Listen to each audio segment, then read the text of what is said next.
तीसरे का 5वें नंबर का प्रश्न, रूट 2, रूट 8, रूट 18, रूट 32। यहाँ देखो 2 के तो गुणनखंड होते नहीं है, लेकिन 8 के गुणनखंड, 8 के हम वर्गमूल लेंगे। 2 का भाग 4 बार, 2 का भाग 2 बार, 2 का भाग 1 बार, 2 का जोड़ा बन गया, इसको बाहर लिख देंगे। 2 का जोड़ा नहीं बना तो इसको अंडर रूट के अंदर लिख देंगे। ऐसे ही 18 के गुणनखंड करेंगे। 2 का भाग 9 बार, 3 का भाग 3 बार, 3 का भाग 1 बार, यहाँ 3 का जोड़ा बन गया, इसको बाहर लिख देंगे। 2 का जोड़ा नहीं बना तो इसको वर्गमूल के अंदर लिख देंगे। ऐसे ही 32 के गुणनखंड करेंगे। 2 का भाग 16 बार, 2 का भाग 8 बार, 2 का भाग 4 बार, 2 का भाग 2 बार, 2 का भाग 1 बार, यहाँ एक जोड़ा 2 का, दूसरा जोड़ा भी 2 का, तो एक जोड़े में से एक संख्या, दूसरे जोड़े में से एक संख्या। अब 2 का जोड़ा नहीं बना तो अंडर रूट के अंदर ले जाएंगे। 2 दूनी 4, रूट 2 आएगा। अब यहाँ देखो, ये पहला पद हो गया, ये दूसरा, ये तीसरा और ये चौथा। हम दूसरे पद में से पहले पद को घटा देंगे। देखिएगा, रूट वाली संख्या में बाहर की संख्या में से बाहर की संख्या घटती है। यहाँ 2 है, यहाँ कछु नहीं है तो 1 है, तो प्लस के ज़्यादा 2 में से 1 घटाएंगे तो 1 रूट 2, 1 रूट 2 लिख दो या रूट 2 लिख दो, एक ही बात है। ऐसे तीसरे पद में से दूसरे पद को घटाएंगे।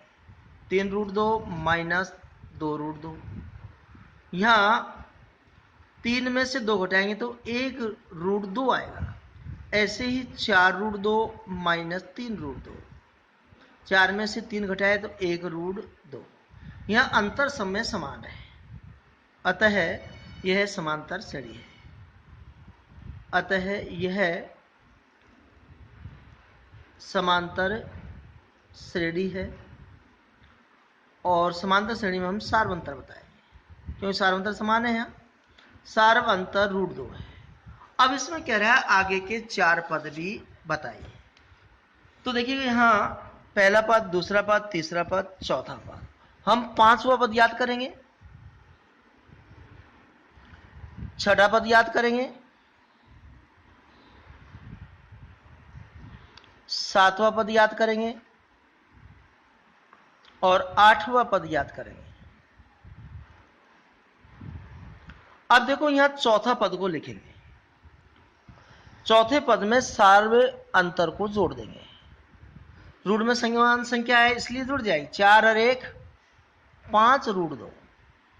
अब 5वें पद में फिर सार्व अंतर को जोड़ देंगे। 5 और 1 6 रूट 2 हो जाएगा। 6 रूट 2 में फिर सार्व अंतर को जोड़ देंगे। 6 रूट 2 और 1 रूट 2 7 रूट 2। 7 रूट 2 में फिर रूट 2 जोड़ेंगे तो 7 रूट 2 और 1 रूट 2 8 रूट 2। अब देखो, अपन इसको आगे भी हल कर सकते हैं। यहाँ प्रश्न में हमको सारी संख्या रूट में दे रखी है, तो आंसर भी हम रूट में देंगे। तो यहाँ देखिएगा, यहाँ 5 बार है, इसको हम 2 बार गुणा कर सकते हैं और रूट में ले सकते हैं। इसका मतलब 5 ही है और रूट 2, 5 25, 25 दूनी 50।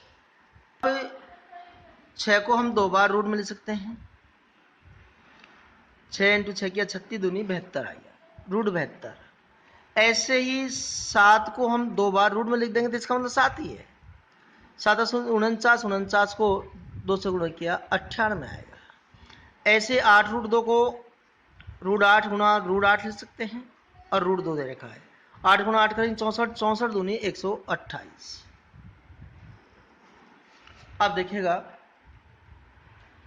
रूट 50, रूट 72, रूट 98, रूट 128, ये हमारा आंसर है। तीसरे का छठा, ए 2a 3a 4a।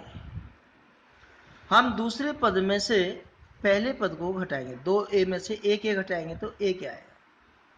अब तीसरे पद में से दूसरे पद को घटाएंगे, 3 में से 2 घटाएंगे तो a क्या आएगा। ऐसे 4a में से हम 3a घटाएंगे तो 4 में से 3 घटाए तो 1 है। यहाँ सार्वंतर समान है, अतः यह समांतर श्रेणी है। अतः यह समांतर श्रेणी है। सार्वंतर बताएंगे इसमें। सब में समान है तो ए है। अब 4 पद दे रखा है, आगे के 4 पद हमसे पूछ रहा है, अर्थात 5वां पद। हम चौथे पद में सार्वंतर को जोड़ देंगे, 5 है। छठा पद 5A में हम सार्वंतर को जोड़ देंगे, 6।